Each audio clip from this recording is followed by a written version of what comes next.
O Senhor esteja convosco. Ele está no meio de nós. Proclamação do Evangelho de Jesus Cristo, segundo Lucas. Glória a vós, Senhor. Naquele tempo, dizia Jesus ao chefe dos fariseus, que o tinha convidado: quando tu deres um almoço ou um jantar, não convide teus amigos, nem teus irmãos, nem teus parentes, nem teus vizinhos ricos, pois estes também poderiam convidar-te, e isso já seria a tua recompensa. Pelo contrário, quando deres uma festa, convida os pobres, os aleijados, os coxos, os cegos. Então tu serás feliz, porque eles não te podem retribuir. Tu receberás a recompensa na ressurreição dos justos. Palavra da salvação. Glória a vós, Senhor. Que a palavra de Deus perdoe os nossos pecados. Amém.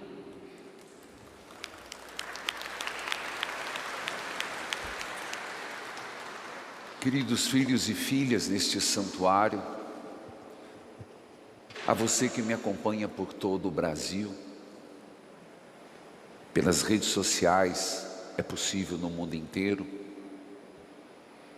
Hoje, Jesus mais uma vez se mostra um grande observador. E de tudo que ele observa, ele acaba por refletir a sua mensagem. Como eu dizia ontem, a grande missão de nosso Senhor é mostrar o quanto mais fiel possível o rosto do Pai. E ontem, e todo domingo ecoa durante a semana, ele falava do amor. Amar a Deus de todo o coração, com toda a sua força, com todo o seu entendimento, e o próximo como a si mesmo. Por isso, resumidamente, o cristianismo é a religião do amor. É a religião, como depois os apóstolos vão dizer, até se Marcos coloca em 2 tópicos, os outros evangelistas não fazem, e os apóstolos, Paulo de modo particular, vai dizer: nisso consiste amar o próximo. E João vai dizer, primeira carta, Deus é amor. E é nessa linha do amor. Por isso, se nós lembrarmos, não faz muito que nosso Senhor enfrentou um assunto bastante delicado para os judeus, que era a questão do sábado, quando ele curou o hidrópico, o homem com barriga d'água. E assim, ele curava muitos no sábado, mostrando que o amor não tem limites. E Deus não escolhe dia nem hora, e não somos nós, os seres humanos, que vamos estabelecer condições para Deus. Deus age. Como vai dizer a primeira leitura, que é algo impressionante: ó profundidade da riqueza, profundidade da sabedoria, profundidade da ciência de Deus. Impenetráveis são os seus caminhos. Essa é a mais pura verdade que Paulo vai se dar conta. O que nos cabe olhar é para um Deus que tudo que faz, não do nosso jeito, no nosso tempo, no nosso tempo. Mas tudo que Deus faz, Ele faz no amor. É impressionante isso. Aí você vai dizer, mas eu não consigo em tudo ver amor. De fato, porque Deus é amor, mas o homem não se guia pelo amor. Então muitas e muitas coisas, as coisas ruins, difíceis, as provações, são permitidas por Deus, mas vêm dos homens. As tentações vêm do diabo. Mas mesmo nessa situação terrível, desanimadora, o amor de Deus consegue reverter. Mas nós não conseguimos compreender. Aqui é um ato de fé. Paulo, íntimo de Deus, ele diz, são imprescrutáveis os juízos. Quer dizer, Deus tem outra forma de pensar. Deus tem outra ciência.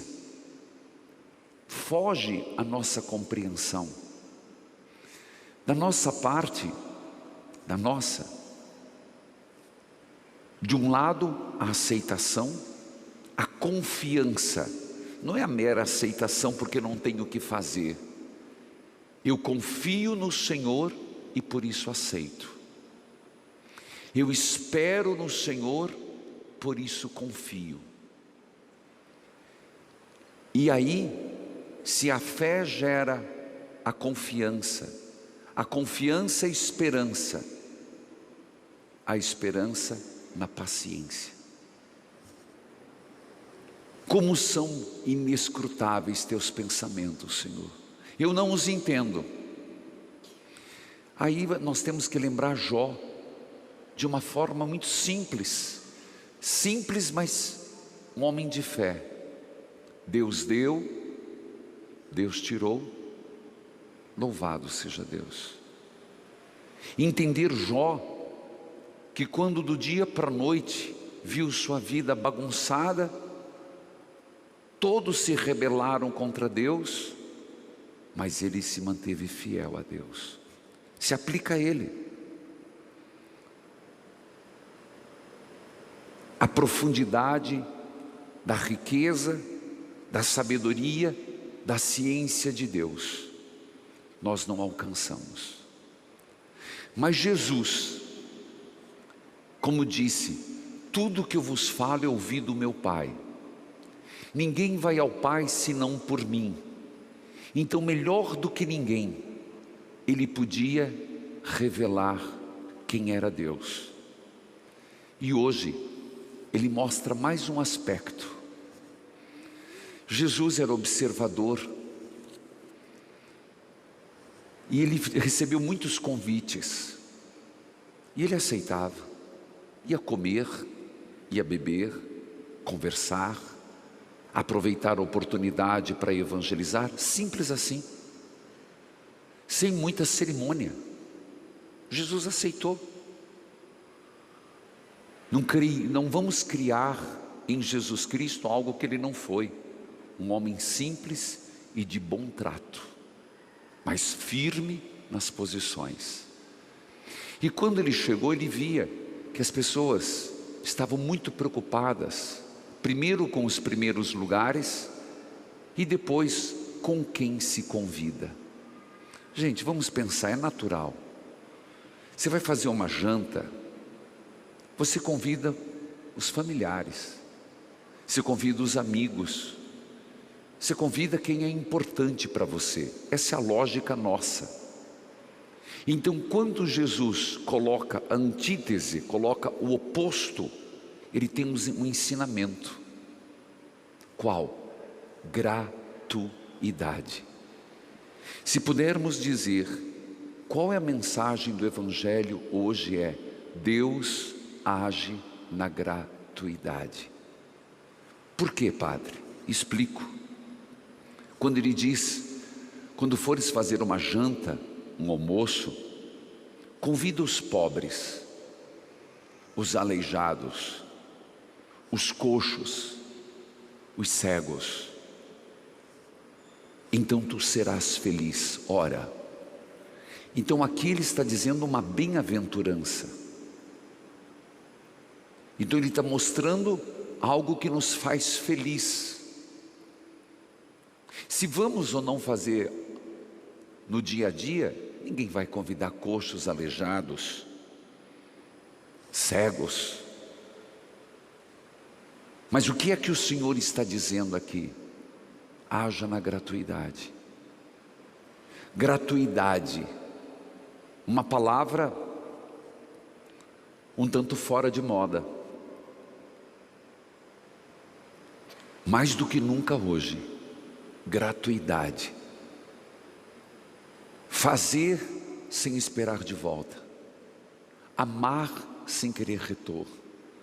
Perdoar sem querer ver os efeitos. Rezar sem querer medir o efeito da oração. Gratuidade. Fazer. Gratuidade. Doar-se. Por quê? Porque Deus é assim. Agora voltamos ao início do raciocínio. Jesus, em toda a sua pregação, quis mostrar quem é Deus. E Deus é amor. E quem ama, age gratuitamente. A gratuidade do agir, do fazer, provoca uma felicidade imensa, meus irmãos.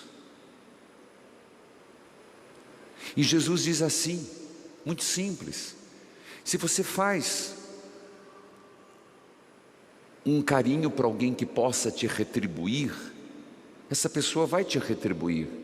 Então a tua recompensa está na retribuição. E não sei se isso te fará feliz.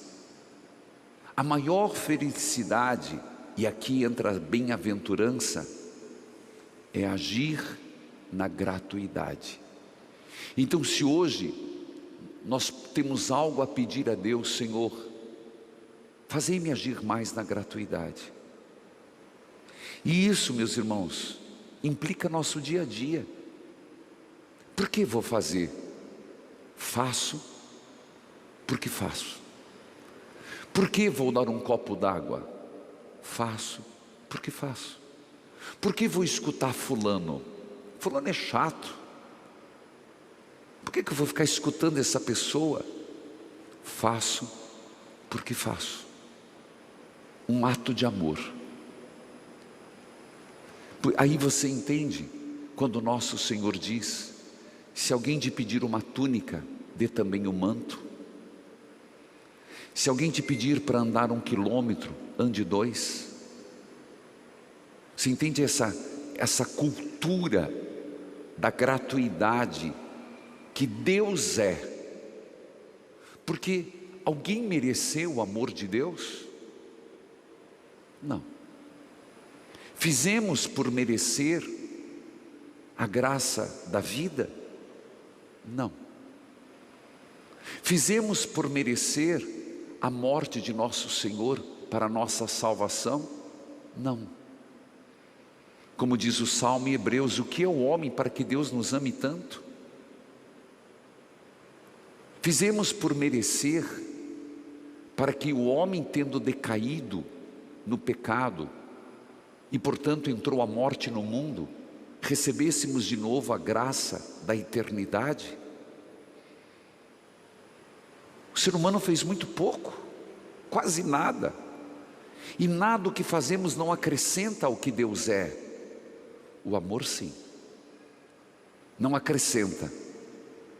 Mas o amor a Deus gera amor. Então, compreende como Deus é gratuito. Na nossa vida pessoal,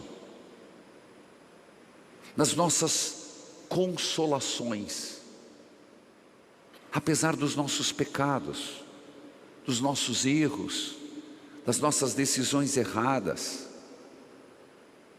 o quanto Deus nos cuidou, quando Deus nos zelou. É aí, meus irmãos, que entra a fé. De novo, esse texto maravilhoso. Como são inescrutáveis os seus juízos, ó Deus, impenetráveis os seus caminhos. E aqui é um ato de fé: Senhor, eu não consigo entender os seus caminhos, conduza-me.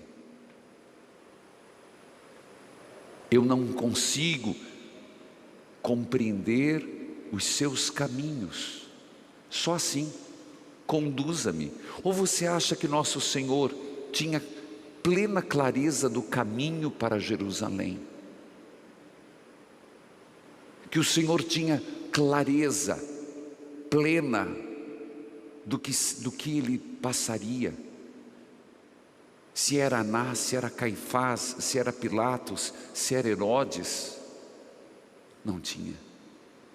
Mas ele foi um que, Senhor, certamente rezou muitas vezes isso: como são impenetráveis os seus caminhos, conduza-me. Por isso, o salmo de hoje vem nos dizer, nessa linha da gratuidade de Deus, que somos chamados a viver. Então, antes de tudo, a referência é Deus. Senhor, fiz calar e perdão, não é esse.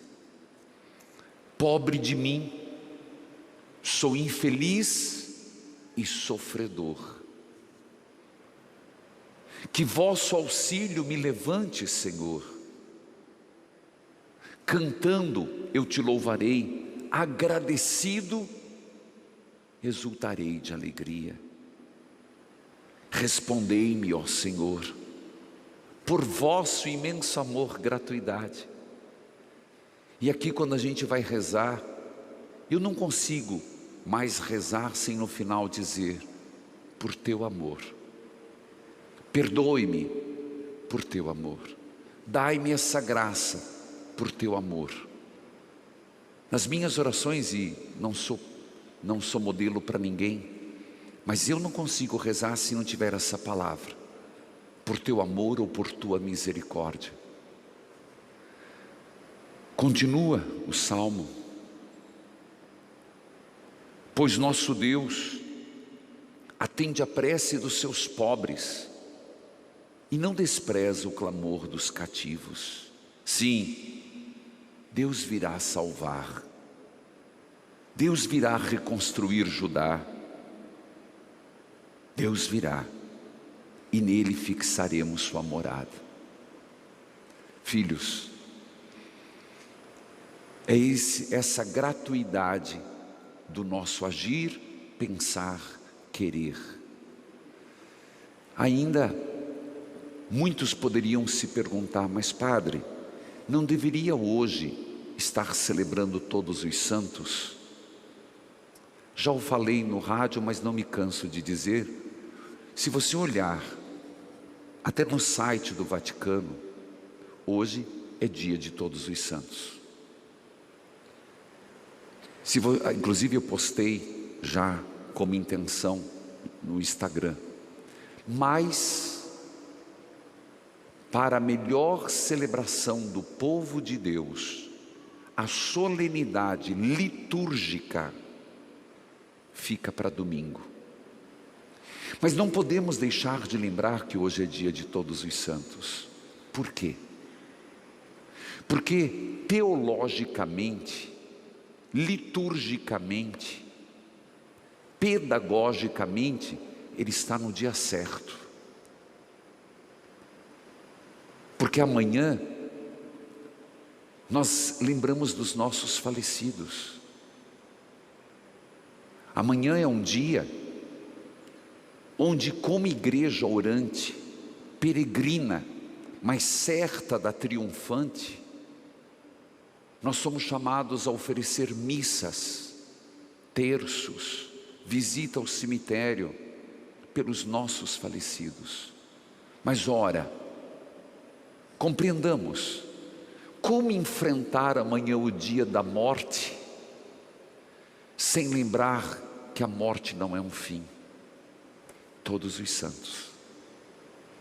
Então hoje, quando lembramos todos os santos, é lembrar o que o amor de Deus fez por nós.